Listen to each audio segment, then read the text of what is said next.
Blog Talk Radio. This is firefighter Raphael Porriette reminding you that every day a portion of every Firehouse Subs purchase goes towards helping first responders. Try the new pastrami Reuben, loaded with hot pastrami, sweet and tangy slaw, and melted Swiss. For a limited time, get a medium pastrami Reuben for just $6.39. Firehouse Subs. Enjoy more subs, save more lives. Limited time offer at participating locations. Firehouse Subs will donate a minimum of $1 million in 2018 to the Firehouse Subs Public Safety Foundation by donating 0.13% of every purchase. Blog Talk Radio. Franchise interviews. From Easton, Pennsylvania to Sydney, Australia, you're listening to Franchise Interviews. Franchise Interviews.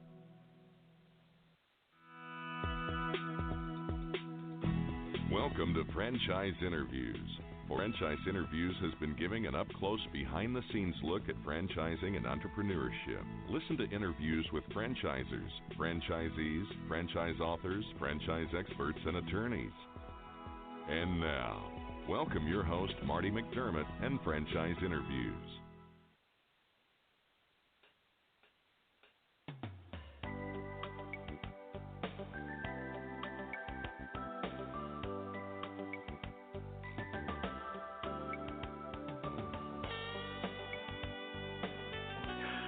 Hi, everyone, and welcome to a very special edition of Franchise Interviews, where for over 11 years now, we've been asking the entrepreneurs one.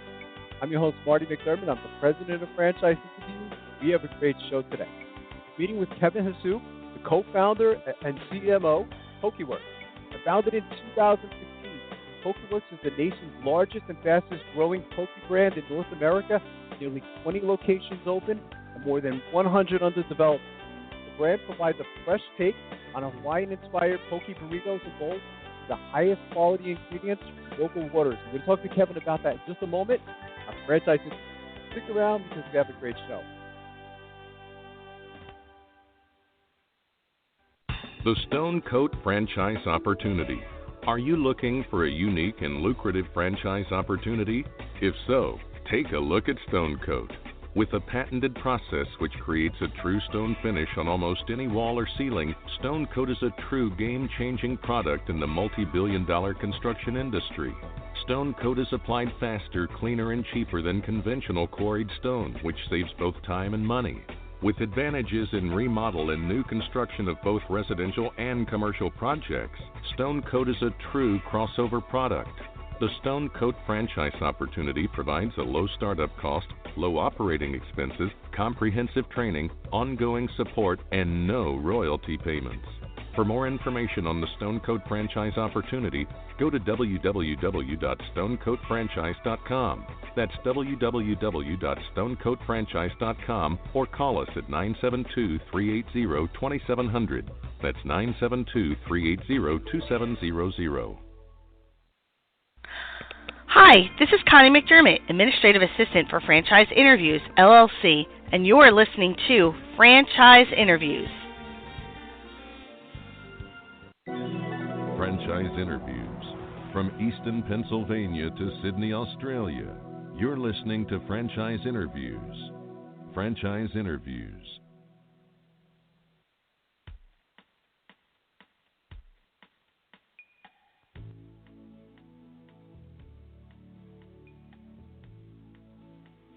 Hi, everyone, and welcome back to a very special edition of Franchise Interviews, where for over 11 years now, we've been asking the entrepreneurs one-on-one. I'm your host, Marty McDermott. I'm the president of Franchise Interviews, and as we were saying earlier, we have a great show today. We're meeting with Kevin Hasu, the co-founder and CMO of Pokéworks. Founded in 2015, Pokéworks is the nation's largest and fastest-growing poke brand in North America, with nearly 20 locations open and more than 100 under development. Hi, Kevin. How are you? Welcome to the show. Hi, Marty. How's it going? It's going well, Kevin. Thanks for coming on the show. You always like to ask our guests where you're calling from today, Kevin. I'm based out in San Francisco myself, so I work remotely, but I do a lot of travels back and forth to stores, but also to our headquarter office in Irvine. Wow, that's fantastic. I guess, do you ever get to go to Hawaii, Kevin, or? It's been a while, but part of our origin story kind of started in Hawaii. So yeah, I will say it is probably the last time we were there. That's fantastic. Maybe you could walk us through the Pokéworks concept, and how it originated, Kevin. I thought it was a great story. Oh, great. Yeah. So for Pokéworks, we originated in 2015. It kind of started as just a notion as we were opening another restaurant. And it was when two brothers that's also the co-founders, one of which is the CEO, Mike Wu, and Peter Yang. They're both brothers. And they were traveling to Hawaii to be able to open another restaurant concept over in Honolulu. Right. Myself and Casper Shu, we're essentially brothers, but we're cousins actually. We all are good friends, so we all traveled together to there.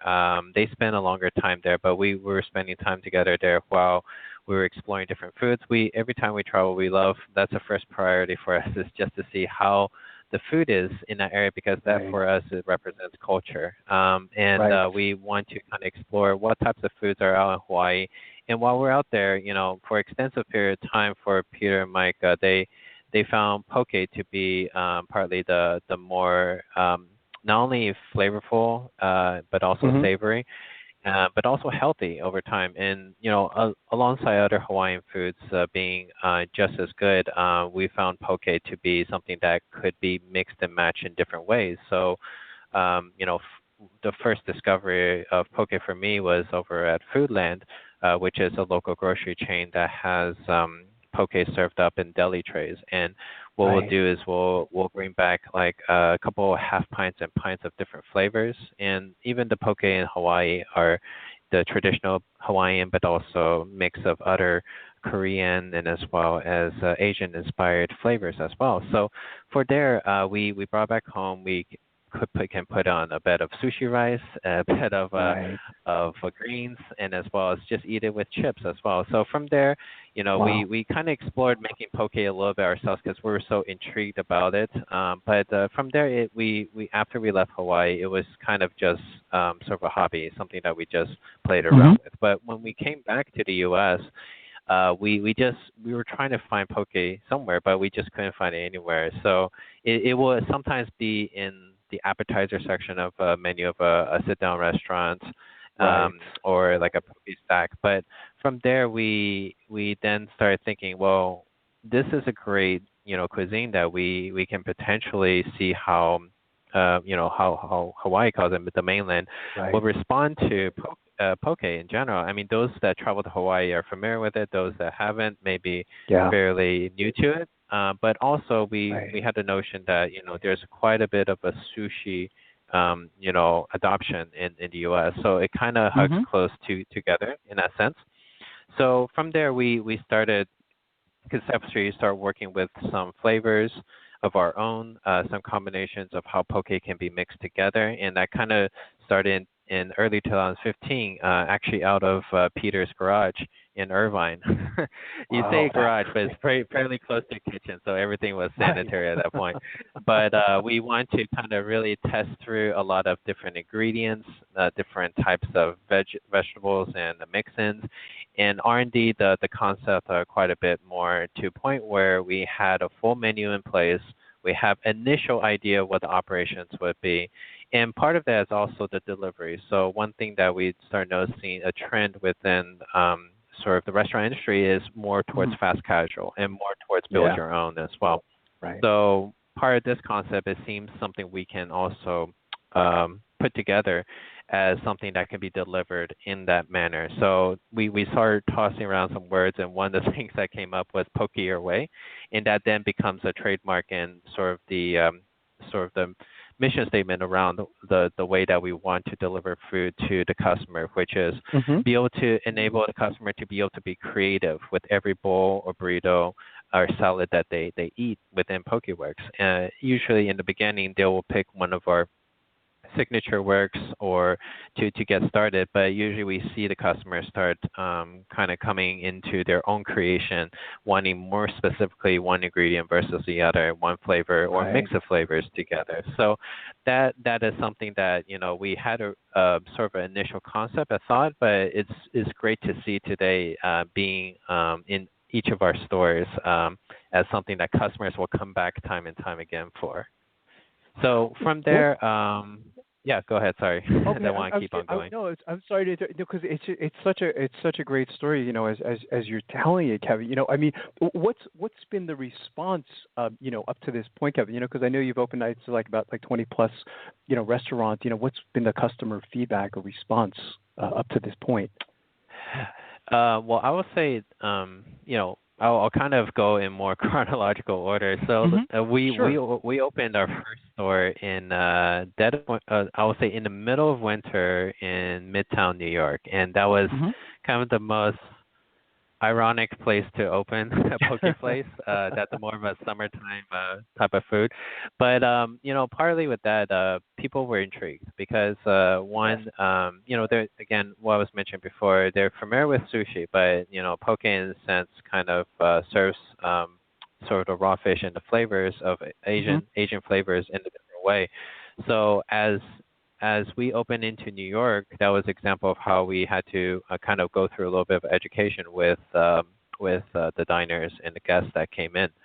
And through that, after the first time, they saw it as something that is either sort of a combination of different flavors that they've never had before, or it's something that they felt that is a good option for them to eat, whether it's lunch or dinner. That's a little bit more on the healthier side as well. So with that, we started seeing in the beginning where it was just more of a slower beginning, but then quickly it started escalating into a line store, and then from there a line that kind of continues to be a 1 or 2 hour wait in a sense. So within our time in the first location was really a lot of catch up and making sure that we can get the operations to be a very efficient throughput in terms of customer experience, because most importantly is that we don't want to leave the customer waiting too long due to inefficiencies in our stores. So every day we were just looking at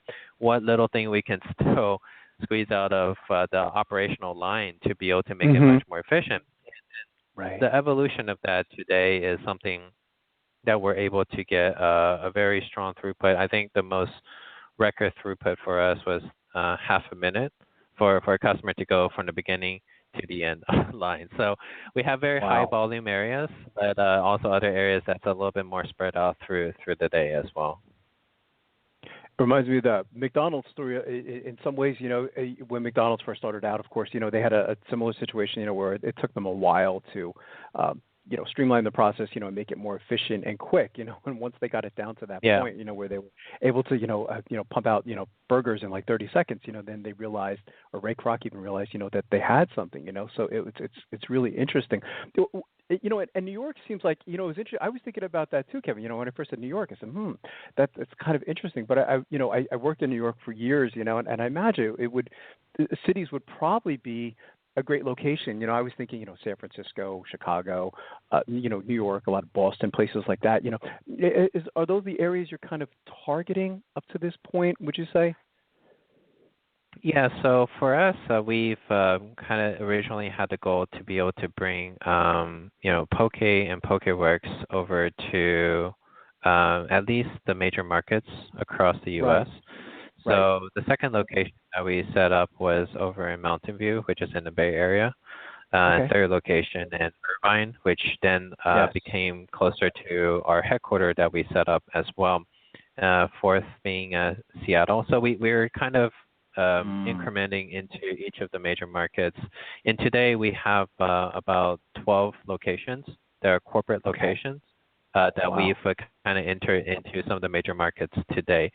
But from there, we started focusing also on the aspect of where we can expand through a franchise system. So with that, we have kind of built up some partnerships with key players in the franchise industry to really help us really put together a structure that would be scalable, essentially, not only from a development standpoint, but also from a support standpoint. So we've been working on that for the past 2 years, and that really has really shown through at this point, where we have currently about 7 franchise locations that are operating and being very successful. And then this year we're slated for 27 store openings. That is in addition to the count that we have so far. So we're definitely on a trajectory that we are very fortunate to be in, and a lot of that is attributed to the sort of the responses and the love that we've been getting from the customers and the markets out there. That's fantastic. It's nice having those corporate locations too, I imagine, Kevin, because of course it does keep you close, you know what's going on within your organization, in addition to, working with the franchisees, so I think that's fantastic.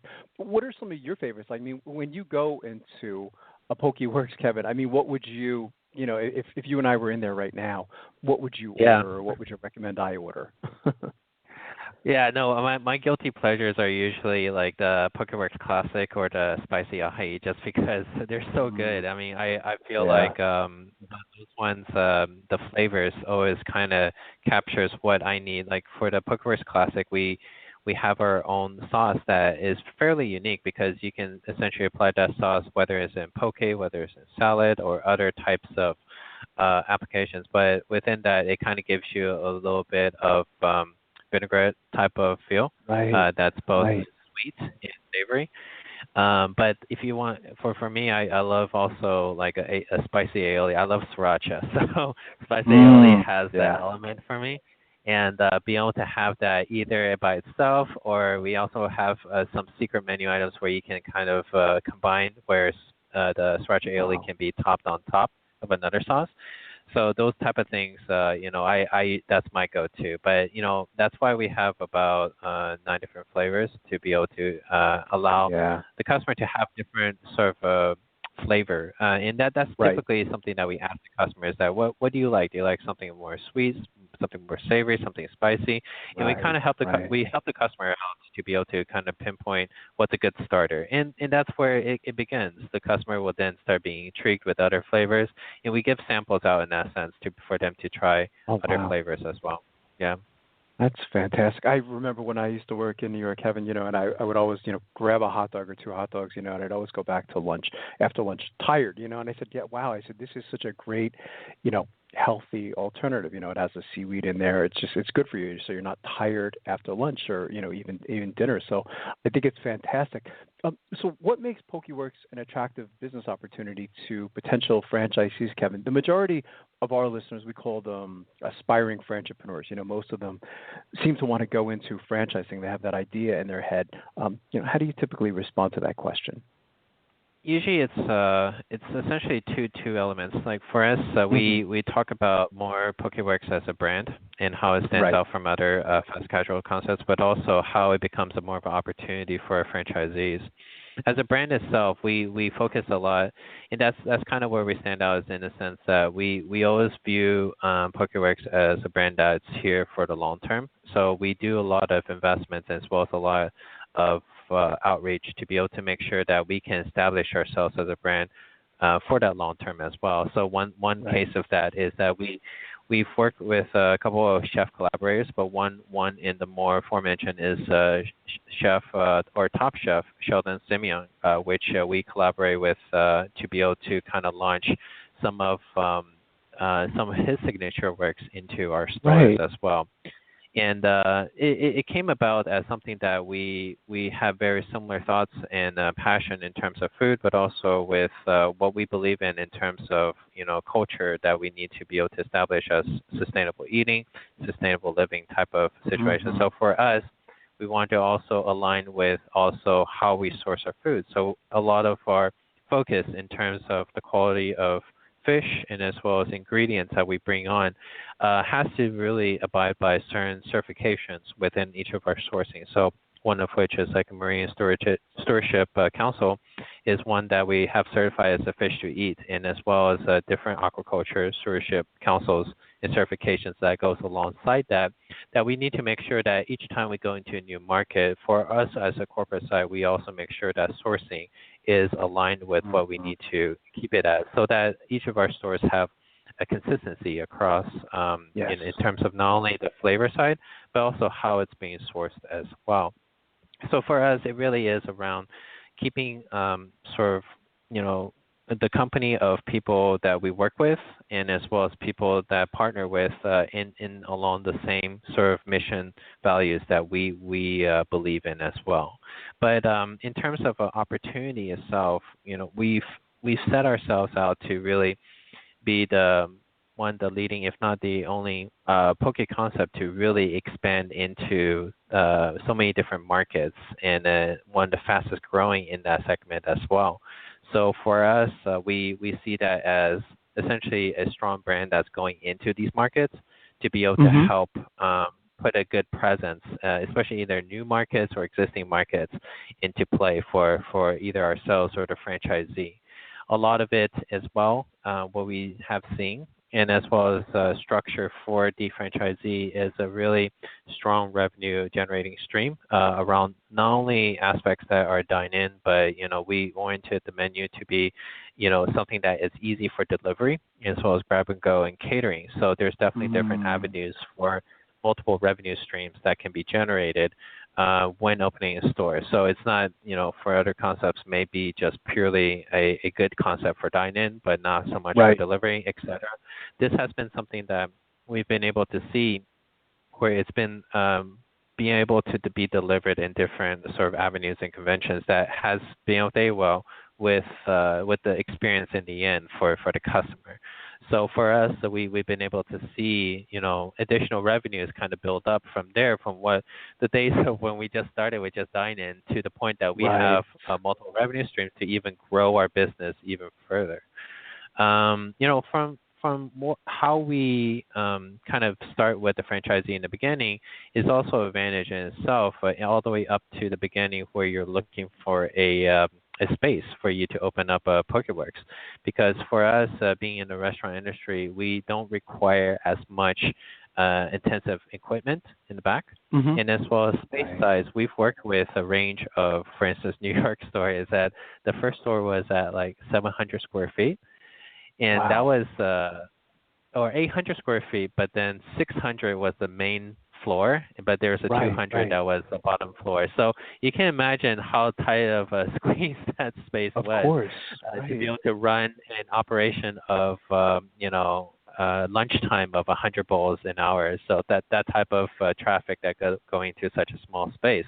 But we kind of go from there to say that it can go from something as small as that to something, typically, our restaurant doesn't go beyond 2,000, if not 2,500 square feet. And a lot of that has to do with kind of the concept itself. So in areas that are smaller, usually are in a very central and CBD area, very high traffic type of lunch crowd, whereas larger locations may be more of a sit-down, nights and weekends type of place. So for us, it has that variability of the space size, but as well as the requirements. So one thing that, more in the restaurant industry is that in our concept, it doesn't require a hood. And that's kind of very important, as well as deep frying as well. In those two elements, you're not requiring to go into something that's zoned for like purely food. Then at that point, you're then able to get into much more optimal and key locations at that point, and at a cost that may not be the same as a purely restaurant location. So those type of aspects provides franchisees better flexibility in terms of when looking for ideal locations to be able to plant ground in. That's great. Do you have a feel for who your customers are, Kevin? Like when they're coming into the store, and I imagine at different times of the day, it's different customers. But I mean, who would you say are your customers coming into Pokéworks? So, for most cases, it has been more the millennial crowd, just because with our type of food, it's a fairly new category, and especially with the foodies out there, and as well as just folks, people that readily will have a phone in their hand and ready to share through social media. Our type of food is a very shareable type of food because of all the colors and and sort of variety of how it's being shown.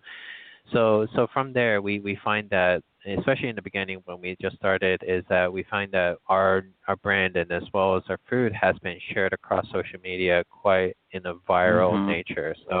So just speaking in point, one of the things that kind of kicked off was in 2016 January, there was a viral video that went off from Insider Food, Business Insider Food, that just came in essentially like ninjas and filmed our sushi burrito as it's being built, our poke burrito, excuse me. But from there, it launched into a 50 million views on Facebook. That's incredible. And that's when we started seeing just so many people kind of talking about this, about us, about the poke burrito in that nature, and that's kind of where we really saw the uptick in terms of where things have lifted off. And for us, we also see in some areas more above 45. So there's definitely a lot of families that does come in the more residential areas. So it definitely has shown its diversity in types of age groups, and as well as whether you're someone coming in to eat by yourself or within groups and families. Those we've seen variability, and that really kind of attributes more to some of the locations and where it's situated. Right. That would make sense. That's a great story on the social media, though. It's just, it's incredible, isn't it? How it just goes viral sometimes, and you realize you have something. That's incredible. Yeah, it's something that it's difficult to plan, but it's great when it does happen. Yep. That's fantastic. So, what do you look for, Kevin, or you and your team, as far as like the qualities or potential traits in your franchisees? Do you look for any specific traits?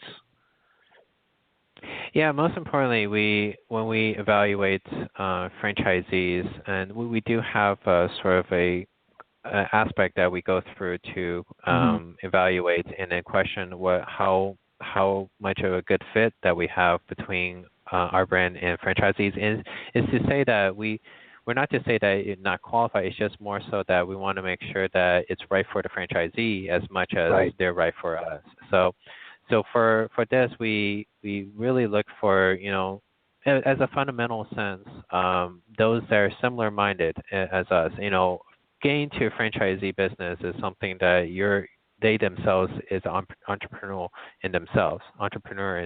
So for someone that we're looking for is some kind of sharing that same type of ambition and vision. And as well as for us, we have our culture and our passions in terms of where we are in terms of not only poke but in the food industry. So those that kind of shares that are kind of the bonus points that comes along with that. Right. But the more ideal candidates that we have that does come along are those that have experience in the food and beverage industry. And for those cases, that's where we've seen where it kind of varies between either someone that is interested in multi-unit, single units, or even master franchise partnerships as well. Wow, that's fantastic. So what are the immediate growth and development plans, Kevin, for Pokéworks? Are there any specific markets that you are looking to immediately target for the brand? So for us, we're continuing to observe what major markets that we can continue to grow into. Some of the major ones that that is in addition to locations that we have already outlined already, is trying to see how we can expand into, for instance, Florida, Texas, as well as continue to expand in our existing major markets such as New York, Chicago, and Boston. But for us right now, in the rest of this year, we already have locations that are coming up in Texas. That's in addition to the ones we already have in Houston, in Dallas, in San Antonio, in El Paso as well. And going to Florida, there's Tampa, Orlando, and Miami. But besides that, we're getting into areas such as New Orleans, North Carolina, Tennessee. So you can definitely see where we're getting into markets that are fairly new in terms of poke concepts in general. And for us, going into those markets is something we have set more strategically to make sure that we can be able to build our brand even further into other areas across the U.S. and as well as for us, we have a location in Vancouver, which is our first location international, but we're definitely in the process of developing into further markets that are outside the U.S. as well, especially into Europe and Asia. Yeah, I imagine, as the brand specifically grows, and you attend franchise shows and things like that, you're going to get a lot of, international requests for Pokéworks as well. So I think that's fantastic. What's the typical investment to open a Pokéworks, Kevin? So for us, a typical franchise fee is $35,000, and then with a single unit investment, it typically averages around $350K. That's great. And that's typically the start. We help kind of work through keeping the franchisee within a target budget. Right. Because from the very beginning, as we onboard a franchisee, we have a dedicated team really working with that franchisee on a weekly basis, if not more frequent than that, to be able to help them get them aligned with the partners that we have, both from a real estate, from a development, from a design standpoint, to be able to make sure that certain key things are kept within line. Oftentimes these development projects may get out of line if you don't have the proper management in place. So we treat every location as a franchisee location as if it's our own, because it represents our brand out there, especially into new markets as well. So we put especially even more attention towards the new market stores that's going out there. So within that, these numbers, we make sure that it's very much on target, and making sure that for the franchisee, we're not getting into any sort of variability off of that. That's terrific. What's the training like, Kevin? I mean, once you decide, you do indeed like them, they like you, and they want to come on board as a franchisee, I mean, do they come to headquarters? Is that how it would work? Yep, absolutely. So we have a whole sort of a timeline that counts down to the day that you're going to open, and it just gets closer and closer and gets more exciting once you get to that point. Right. But what we look for is, where in the timeline that makes the most sense for them to attend training. And that typically is a couple months out from the opening itself. And training itself, we have put it towards a 12-day training process, and that usually involves not only the franchisee, but also they're able to bring in, for instance, their general manager along with them. And then what we'll run them through is the entire operation, and as well as back office aspects, administration, marketing strategies, etc. So end to end in terms of how you'll be able to effectively run your store. That's great. You've been doing this for a while now, Kevin, so you've been dealing with franchisees, and you're kind of like in that franchise mode. And, a lot of our listeners, I was mentioning to you in the beginning, they're kind of like new to franchising. They have this idea that they want to get into franchising, but most of them don't even know where to begin. From everything you've learned up to this point, what advice would you give to our listeners in their quest to buy a franchise or look for a franchise? Yeah, so for us, we do get... We've attended, for instance, franchise conventions as well, where we, talk one-on-one with a lot of franchisees, just like you described, Marty, in terms of those that are very experienced and those that are not as much, but very interested in it. And, a good starting point that we always try to advise them is just first go visit one of our stores. And that's where you'll be able to get the experience of what it means to be in Pokéworks. And that's the first qualifier. If you feel that you love it as a brand, as a food, that's kind of where you want to kind of get your interest started from there. And for us, we're starting to get into so many different markets that it becomes much more convenient for someone to be able to visit a local store.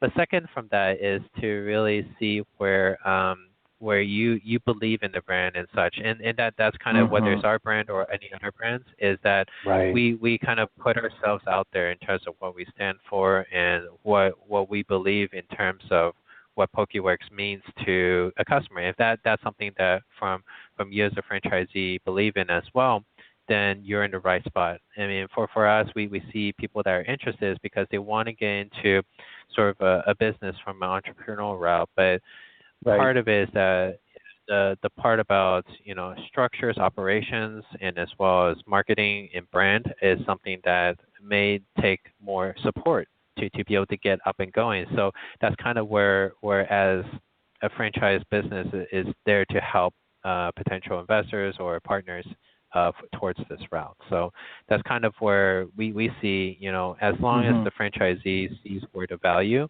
of Pokéworks, whether it's Pokéworks or other franchising businesses, then that's where it kind of begins from there. And the rest of it is something that then for us, we kind of help outline and support you all the way through at that point.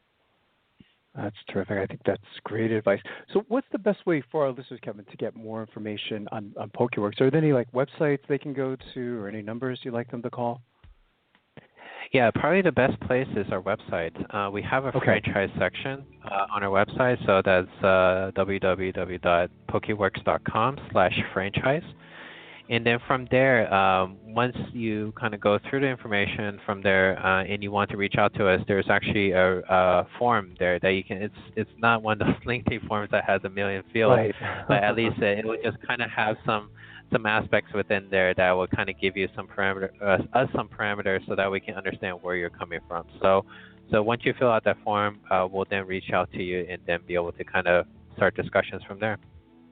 That's fantastic. Well, I really enjoyed talking to you today, Kevin, and I'd like to invite you back as Pokéworks continues to grow. And I can't wait till you come out to this way, like this Eastern Pennsylvania or Philadelphia area, because this sounds like it's right up my alley, So I'm really looking forward to your growth. That is coming soon, actually. Yeah, I myself lived in Philadelphia myself, so I did. Okay, I love that place. That would be a great area for Pokéworks. I think I get to Philly every so often, and I just say, wow, a great location, for a Pokéworks. So it's been really great talking to you, Kevin, and again, I look forward to talking to you again in the future.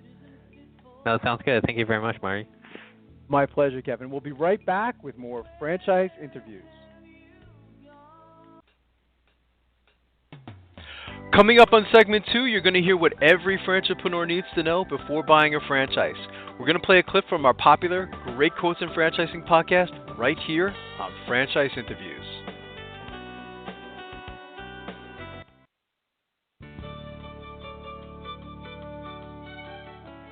Are you one of those special people who are willing to go after your dreams and goals?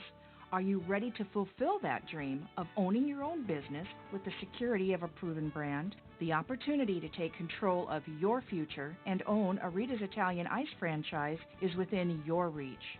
Rita's is seeking success-oriented individuals who are ready to make a change in their life, and Rita's offers unparalleled training and support to assure your success. And did you know the frozen treat industry is a recession-proof industry, and there are Rita's in 23 states currently with 540 stores open. Rita's Italian Ice has been around for 25 years and is listed as a top-performing franchise by the Wall Street Journal. Now here's the really good part. Rita's Italian Ice is a unique and amazing taste treat. It's smoother than a snow cone, and it combines ice with real fresh fruit. The real fruit adds dramatically to the taste, and it comes in over 40 flavors. The ice and fruit are mixed on site and made fresh daily, and it is delicious. You'll want to know more about this exciting and successful franchise opportunity. Go to www.ownaritas.com and get all your questions answered. That's www.ownaritas.com to take control of your dreams and future today. You don't want to wait any longer to be a part of this adventure. www.ownaritas.com.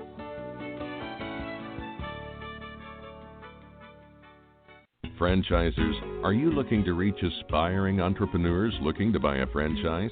Are you looking to reach a highly educated audience on franchising? For over 8 years, Franchise Interviews has been giving an up-close, behind-the-scenes look at franchising and entrepreneurship through our website, franchiseinterviews.com, where you can hear and read interviews as well as get tips from some of the most successful sources in franchising. Our weekly franchise radio show where each week you get to hear a new interview with franchisers, franchisees, franchise authors, franchise experts, and attorneys, and our podcast, Great Quotes in Franchising. For more information, go to franchiseinterviews.com or call us at 610-905-2919. That's 610-905-2919.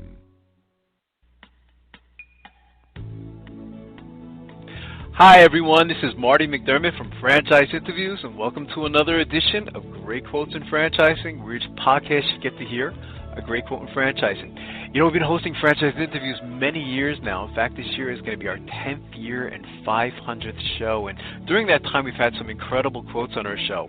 One of my habits since hosting Franchise Interviews is I pick out one show to listen to every single day, and that's the great thing about a podcast is you can go back and listen to the old shows from like 9 years ago, 5 years ago, or even yesterday. And, you know, I always find something interesting for our Great Quotes in Franchising podcast. And most recently, I was listening to an interview that we did a couple of years ago with Craig Slavin, who is at the time, he was a 45-year veteran to franchising and just full of knowledge. And he had this wonderful quote. He said, just because you can afford the airplane doesn't mean you should be the pilot. And he explains why and how this all pertains to franchising. So here we go with Craig Slavin of Franchise Navigator. With so many concepts, this is where your service comes in. When I was reading about your background, Craig, it sounds like you certainly discovered a need in the market.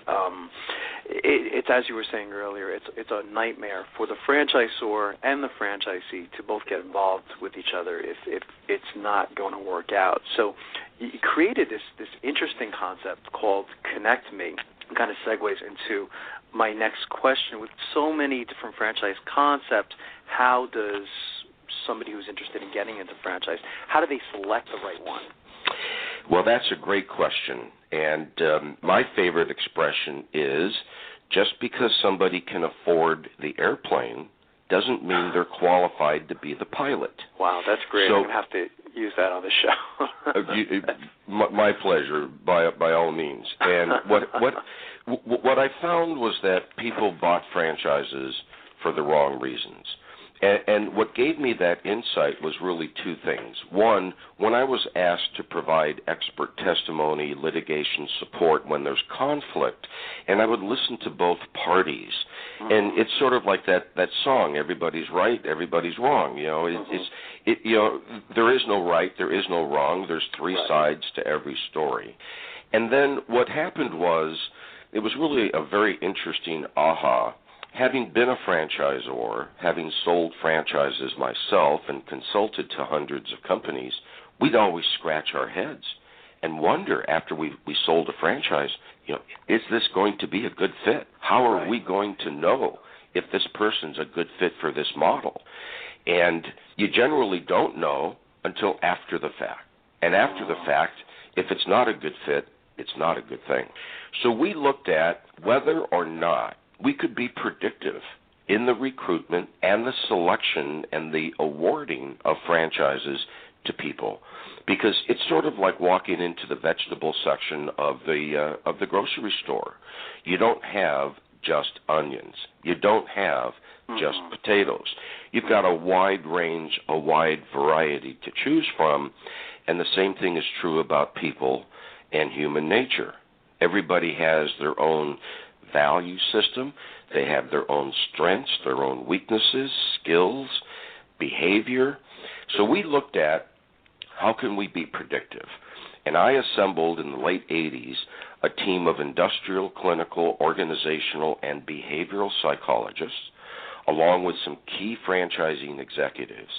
And we looked at what is it we're looking for and how can we find it, and whether or not there's a tool out there that we could use to measure the skills, the values, the behavior, entrepreneurship, leadership.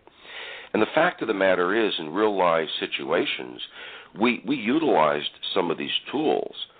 And the tools were great tools, but they were generally designed to recruit employees and determine whether or not somebody in one cubicle is going to get along with everybody else in the 38 other cubicles surrounding them.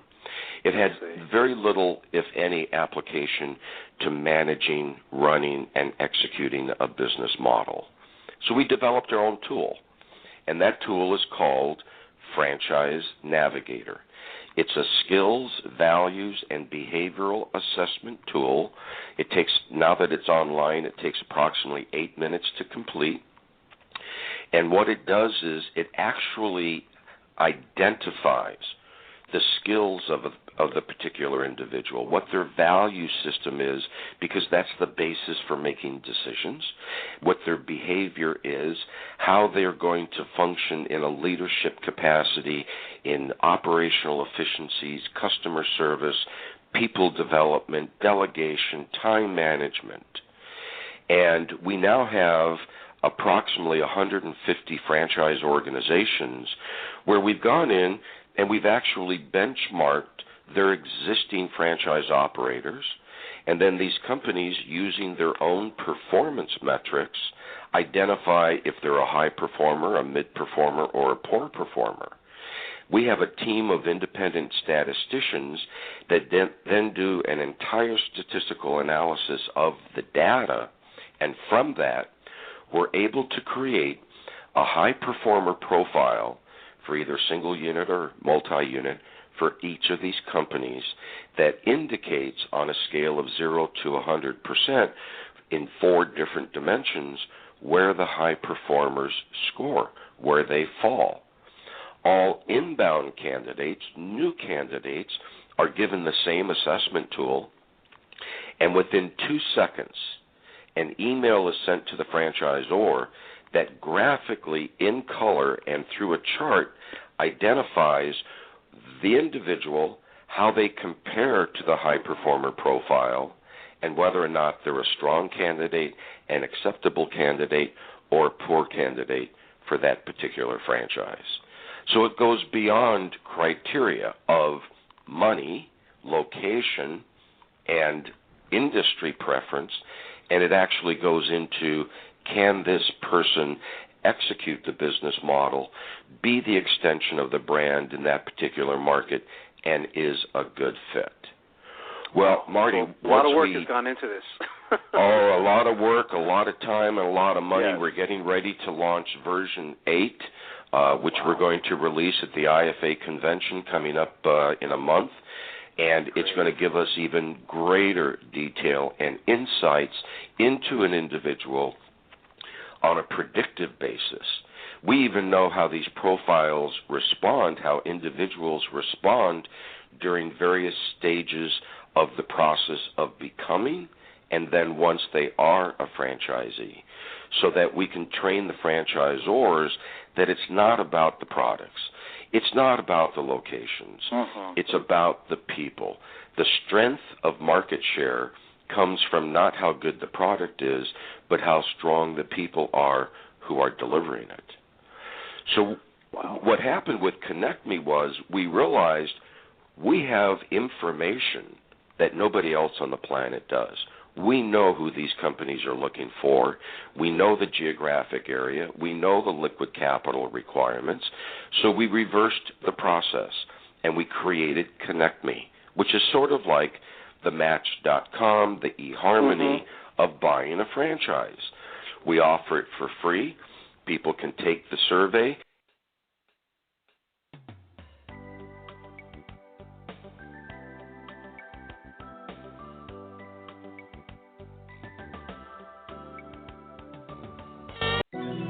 Franchise interviews. From Easton, Pennsylvania to Sydney, Australia, you're listening to Franchise Interviews. Franchise Interviews.